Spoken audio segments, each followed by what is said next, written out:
नमस्कार दोस्तों, welcome to career education में आप सभी का स्वागत है। दोस्तों आज हम लोग लुसेंट बुक का फिजिक्स में आपको क्वेश्चन 753 से लेकर के 799 तक प्रश्न हम लोग इस वीडियो में देखेंगे। बिल्कुल दोस्तों, आप सही सुने, लुसेंट बुक का फिजिक्स में आपको क्वेश्चन 753 से लेकर के 799 तक प्रश्न हम लोग इस वीडियो में देखेंगे।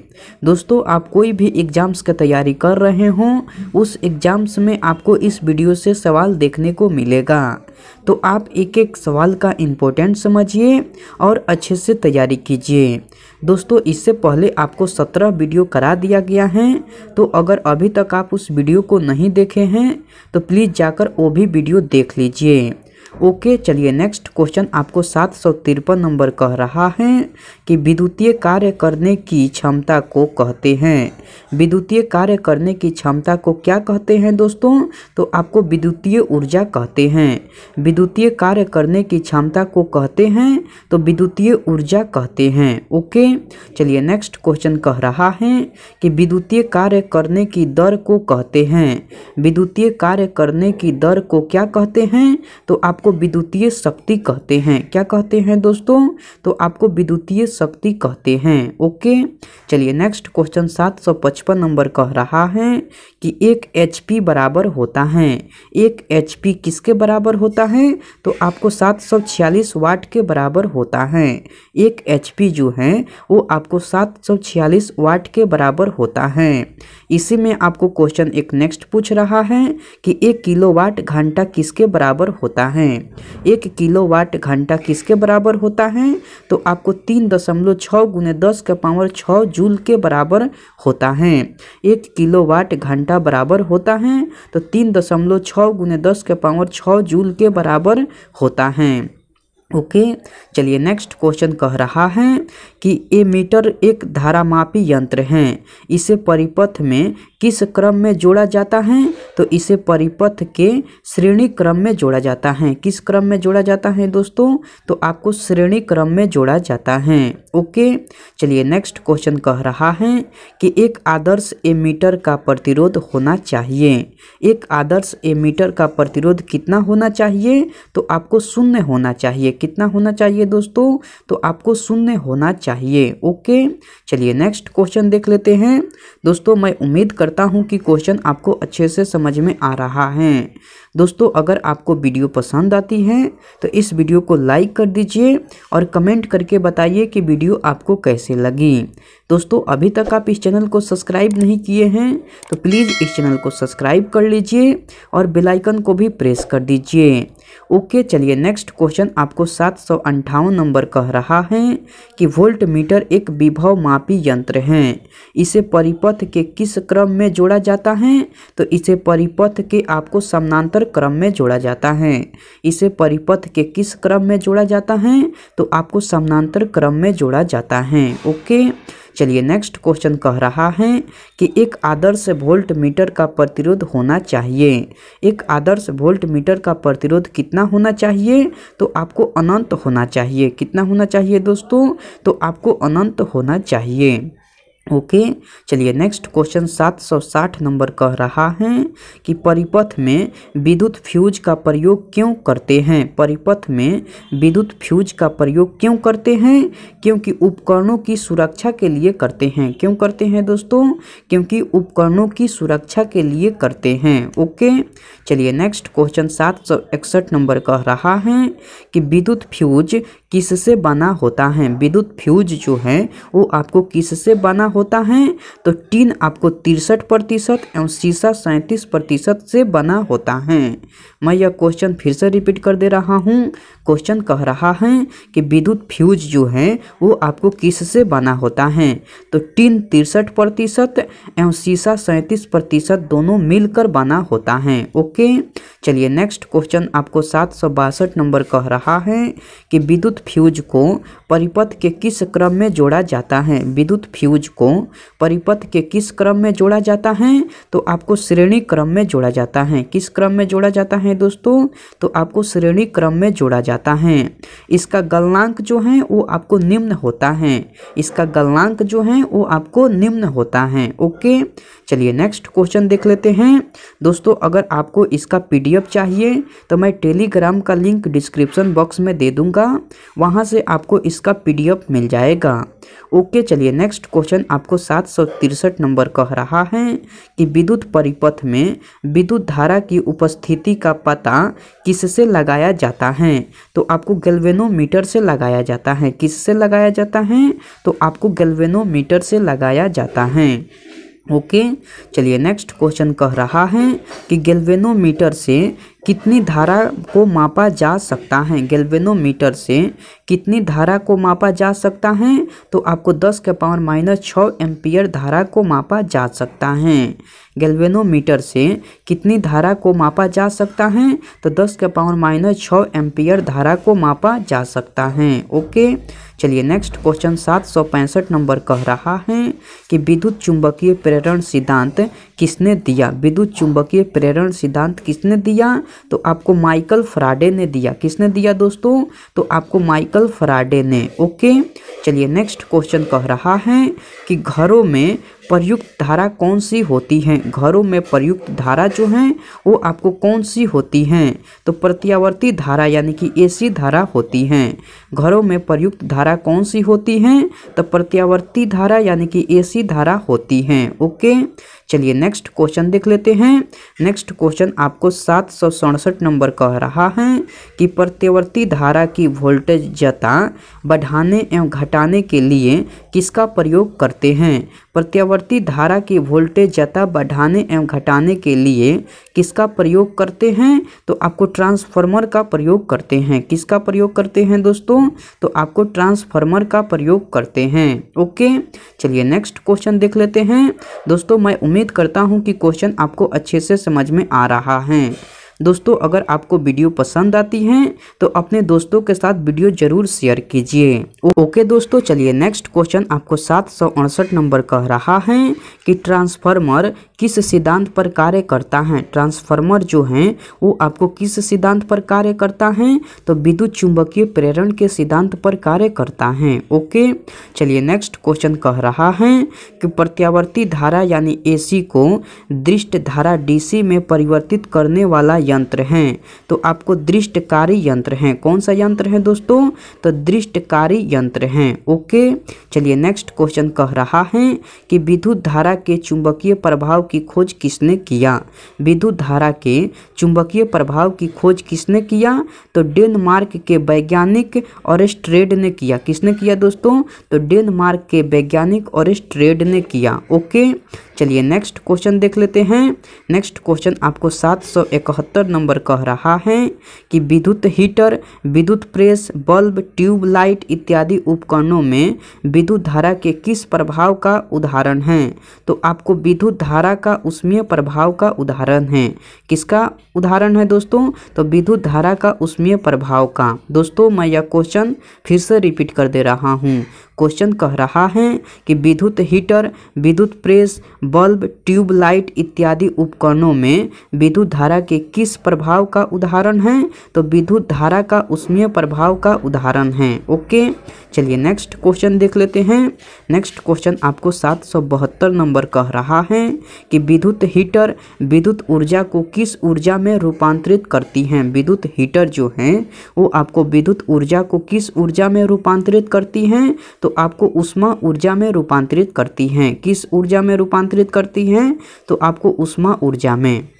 ओके, चलिए नेक्स्ट क्वेश्चन 773 नंबर कह रहा है कि विद्युत हीटर में विद्युत रोधी पदार्थ कौन सी होती हैं? विद्युत हीटर में विद्युत रोधी पदार्थ कौन सी होती हैं? तो प्लास्टर ऑफ पेरिस होती हैं। कौन सी पदार्थ होती हैं दोस्तों? तो प्लास्टर ऑफ पेरिस होती हैं। ओके, चलिए नेक्स्ट क्वेश्चन कह रहा है कि विद्युत हीटर में तार की कुंडली किसकी होती है? विद्युत हीटर में तार की कुंडली किसकी होती है? तो आपको नाइक्रोम की होती हैं। किसकी होती हैं दोस्तों?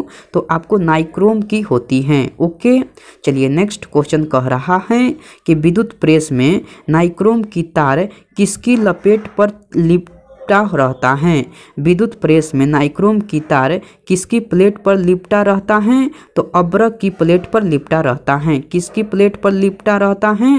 तो अब्रक की प्लेट पर। ओके, चलिए नेक्स्ट क्वेश्चन देख लेते हैं। नेक्स्ट क्वेश्चन आपको 776 नंबर कह रहा है कि विद्युत बल्ब का तंतु किस धातु का होता है? विद्युत बल्ब का तंतु जो है वो आपको किस धातु का होता है? तो टंगस्टन धातु का होता है।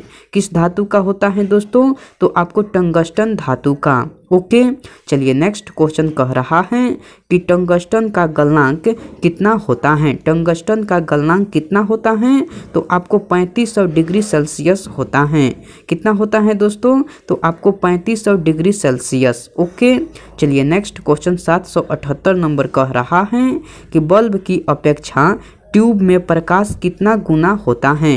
बल्ब की अपेक्षा ट्यूब में प्रकाश कितना गुना होता है? तो आपको 6 से 8 गुना होता है। कितना होता है दोस्तों? तो आपको 6 से 8 गुना। ओके, चलिए नेक्स्ट क्वेश्चन कह रहा है कि निकेल तथा क्रोमियम के मिलने से कौन सा धातु बनता है? निकेल तथा क्रोमियम के मिलने से कौन सा धातु बनता है? तो आपको नाइक्रोम धातु बनता है। कौन सा धातु बनता है दोस्तों? तो आपको नाइक्रोम धातु बनता है। ओके, चलिए नेक्स्ट क्वेश्चन 780 नंबर कह रहा है कि कैथोड पर कौन सी अभिक्रिया होती है? कैथोड पर कौन सी अभिक्रिया होती है? तो अवकरण अभिक्रिया होती है। कैथोड पर कौन सी अभिक्रिया होती है? तो अवकरण अभिक्रिया होती है। ओके, चलिए नेक्स्ट क्वेश्चन कह रहा है कि एनोड पर कौन सी अभिक्रिया होती है? एनोड पर कौन सी अभिक्रिया होती है? तो ऑक्सीकरण अभिक्रिया होती है। कौन सी अभिक्रिया होती है दोस्तों? तो ऑक्सीकरण अभिक्रिया। ओके, चलिए नेक्स्ट क्वेश्चन आपको 782 नंबर कह रहा है कि लोहे का ऑक्साइड क्या है? लोहे का ऑक्साइड क्या है? तो प्राकृतिक चुंबक है। लोहे का ऑक्साइड क्या है दोस्तों? तो प्राकृतिक चुंबक है। ओके, चलिए नेक्स्ट क्वेश्चन 783 नंबर कह रहा है कि कृत्रिम चुंबक जैसे कि छड़ चुंबक, घोड़ानाल चुंबक, चुंबकीय सुई किससे बनाया जाता है? तो लोहा, इस्पात एवं कोबाल्ट से बनाया जाता है।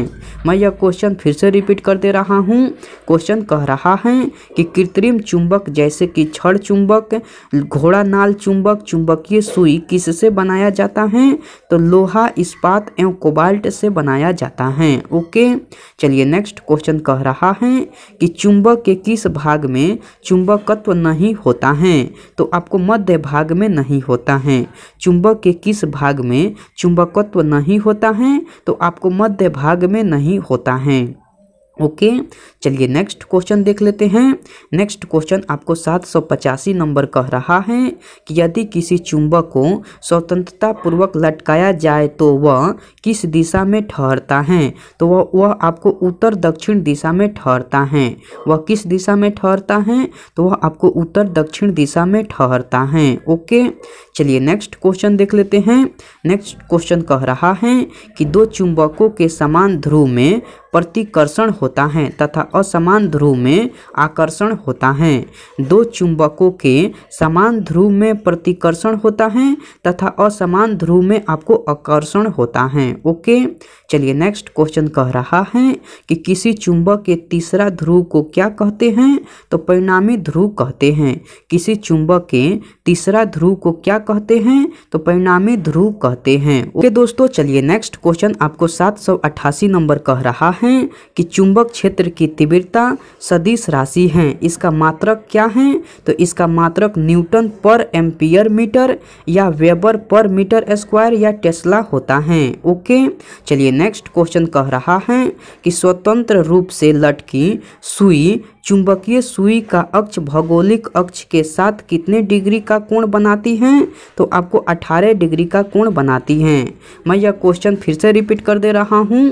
क्वेश्चन कह रहा रहा है कि स्वतंत्र रूप से लटकी सुई चुंबकीय सुई का अक्ष भौगोलिक अक्ष के साथ कितने डिग्री का कोण बनाती है? तो आपको 18 डिग्री का कोण बनाती है। ओके, चलिए नेक्स्ट क्वेश्चन आपको 790 नंबर कह रहा है कि चुंबकीय सुई किस दिशा की तरफ संकेत करती है? चुंबकीय सुई किस दिशा की तरफ संकेत करती है? तो उत्तर दिशा की तरफ संकेत करती हैं। ओके दोस्तों, चलिए नेक्स्ट क्वेश्चन आपको 791 नंबर कह रहा है कि चुंबकत्व को हथौड़े से पीटने अथवा उसे गर्म करके लाल बना देने से उसका चुंबकत्व जो है वो आपको नष्ट हो जाता है। ओके, चलिए नेक्स्ट क्वेश्चन कह रहा है कि पृथ्वी के ध्रुवों पर नमन कोण का मान जो है वो आपको होता है। पृथ्वी के ध्रुवों पर नमन कोण का मान जो है वो आपको 90 डिग्री होता है तथा विषुवत रेखा पर आपको 0 डिग्री होता है। मैं यह क्वेश्चन फिर से रिपीट कर दे रहा हूँ। क्वेश्चन कह रहा है कि पृथ्वी के ध्रुवों पर नमन कोण का मान जो है वो आपको 90 डिग्री का होता है तथा विषुवत रेखा पर 0 डिग्री का होता है। ओके, चलिए नेक्स्ट क्वेश्चन देख लेते हैं। नेक्स्ट क्वेश्चन आपको 793 नंबर कह रहा है कि जास्ता, बिस्मित, तांबा, चांदी, सोना, नमक, जल, हीरा इत्यादि कैसा पदार्थ का उदाहरण है? तो आपको प्रतिचुंबकीय पदार्थ का उदाहरण है। मैं यह क्वेश्चन फिर से रिपीट कर दे रहा हूँ। क्वेश्चन कह रहा है कि जास्ता, बिस्मित, तांबा, चांदी, सोना, नमक, जल, हीरा इत्यादि कैसा पदार्थ का उदाहरण है? तो आपको प्रतिचुंबकीय पदार्थ का उदाहरण है। ओके, चलिए नेक्स्ट क्वेश्चन आपको 794 नंबर कह रहा है कि platinum, chromium, sodium, aluminium, oxygen इत्यादि कैसा पदार्थ का उदाहरण है? तो अनुचुंबकीय पदार्थ का उदाहरण है। कैसा पदार्थ का उदाहरण है दोस्तों? तो अनुचुंबकीय पदार्थ का उदाहरण है। ओके, चलिए नेक्स्ट क्वेश्चन कह रहा है कि निकेल, कोबाल्ट, इस्पात इत्यादि कैसा पदार्थ का उदाहरण है? तो आपको लौह चुंबकीय पदार्थ का उदाहरण है। कैसा पदार्थ का उदाहरण है? तो आपको लौह चुंबकीय पदार्थ का उदाहरण है। ओके, चलिए नेक्स्ट क्वेश्चन 796 नंबर कह रहा है कि वह ताप जिसके ऊपर पदार्थ अनुचुंबकीय एवं जिसके नीचे लौह चुंबकीय होता है वह आपको कहलाता है। तो वह आपको क्यूरी ताप कहलाता है। वह क्या कहलाता है दोस्तों? तो वह आपको क्यूरी ताप कहलाता है। ओके, चलिए नेक्स्ट क्वेश्चन देख लेते हैं। नेक्स्ट क्वेश्चन आपको कह रहा है कि लोहा एवं निकेल का क्यूरी ताप कितना होता है? लोहा एवं निकेल का क्यूरी ताप क्रमशः होता है। तो लोहा का क्यूरी ताप आपको 770 डिग्री सेल्सियस होता है और निकेल का क्यूरी ताप जो है वो आपको 358 डिग्री सेल्सियस होता है। ओके, चलिए नेक्स्ट क्वेश्चन कह रहा है कि चुंबक के असंख्य परमाणुओं के समूह को क्या कहते हैं? चुंबक के असंख्य परमाणुओं के समूह को क्या कहते हैं? तो आपको डोमेन कहते हैं। क्या कहते हैं दोस्तों? तो डोमेन कहते हैं। एक डोमेन जो है वो आपको 10 के पावर 18 से 10 के पावर 21 परमाणु होते हैं। एक डोमेन जो है वो आपको 10 के पावर 18 से 10 के पावर 21 परमाणु होते हैं। ओके, चलिए नेक्स्ट क्वेश्चन कह रहा है कि अस्थाई चुंबक बनाने के लिए किसका प्रयोग किया जाता है? अस्थाई चुंबक बनाने के लिए किसका प्रयोग किया जाता है? तो आपको इस्पात का प्रयोग किया जाता है। किसका प्रयोग किया जाता है दोस्तों? तो आपको इस्पात का प्रयोग किया जाता है। ओके दोस्तों, आज का वीडियो में इतना ही सवाल रहा। जो क्वेश्चन बच गया है आपको नेक्स्ट वीडियो में करा दिया जाएगा। ओके, मैं आपसे नेक्स्ट वीडियो में मिलता हूँ। तब तक के लिए टेक केयर दोस्तों एंड बाय।